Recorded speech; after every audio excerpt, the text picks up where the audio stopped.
The Roz and Mocha Show. KiSS 92.5. What's going on? It's Mocha for the Roz and Mocha Show, KiSS 92.5 and KiSS925.com. Sitting here with one of my favorite comedians. So nice to have you back in Toronto, Aziz Ansari. What's going on, dude? I'm Sugar Sammy. I'm insulted. I'm leaving. What's going on, man? I'm good. Good. Hey, congrats on all the success of Parks and Rec. That's got to feel pretty good, huh? Oh, thanks. Yeah, it's a really fun show, and yeah, I'm happy to be a part of it. Yeah. How long have you been doing stand-up for now? I've been doing stand-up about 12 years. Yeah. Yeah. Every comedian has that, I guess it would be like a started from the bottom kind of story where, you know, there's maybe a particular incident. No one starts from the top. Or no one's like, I just started doing Carnegie Hall. Yeah. Started from the top, and I'm still at the top. But do you have that one story that you're like, you always think back to, like, man, I can't believe that happened to me? Well, starting off doing stand-up it's such a hard, weird thing to start. You know, no one starts off having a ton of fun, I don't think, because you start off doing open mics and these like new talent type shows. You know, you might have to do weird things like flyer, you know, pass out flyers to get stage time. So, you know, everyone starts off at the bottom. You know, I think it's kind of a grind, but you know, if you put in a lot of time and work hard, I think hopefully things work out. And I've been fortunate enough that I'm pretty happy where I am. And when did you know? What moment did you know that you hit, that you had the audience, that you had a audience, that you were like, man, I could really make a career and I could become one of the biggest comedians in the world? Was there a particular moment or a particular set that you had, or a particular joke that really hit it off with the audience? Well, I don't know. I guess like the only kind of moment like that I've had is you know, the first time I did Carnegie Hall in New York, that was really cool because to start off in New York and you know, do those kind of really annoying things you have to do when you first start out that are maybe not the most fun things, and then to get to do Carnegie Hall was pretty cool. Yeah. You know, and to do that in New York where I started off, that was definitely a moment where I was like, oh man, this is pretty cool. And, of course, the new Buried Alive, which is going to debut on Netflix on November 1st. How did that whole deal come about? Like, why Netflix? Why not put out a DVD or have it available, like, on your website again for, you know, for $5? Well, I did all those things in the past. I've done DVDs. I've done Comedy Central. I've done the direct download thing. And, you know, whenever things went on Netflix, it just seemed like so many more people were discovering it. And it just seems to be like how people are watching stuff now. Yeah.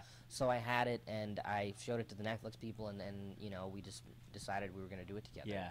And in this particular Buried Alive, you start off, like the first 30 minutes or so, you're talking about some of your friends who are either in relationships or they're getting married or they're having kids. Yeah. Do you, in any of your stand-up, have people, friends of yours, come up to you, and although you're not using names, be like, yo, man, I heard that joke about, you know, sending a video of a kid walking. Was that about me? Yeah. No one's ever come up to me like that, but yeah, I mean, I think certain people would hear that stuff and be like, oh, that's definitely me. Right. You know? So it's not like you've lost any friends over any of the material that you drop on stage. No. I'm okay. What about your I know in the past you've talked about your cousins, Harris and Darwish, right? Yeah. Do they ever like call you up and be like, yo, man, so not cool? Well, in those old specials, when I did talk about them, I make sure they heard the stuff before I put it out, because you know, there are kids, and I want to make sure they had to, like, you know, sign things saying that they're cool with it. Yeah. Does it still trip you out a little bit when celebs, either that you know or that you haven't met yet, but come up to you and be like, yo, Aziz, I am a huge fan of yours?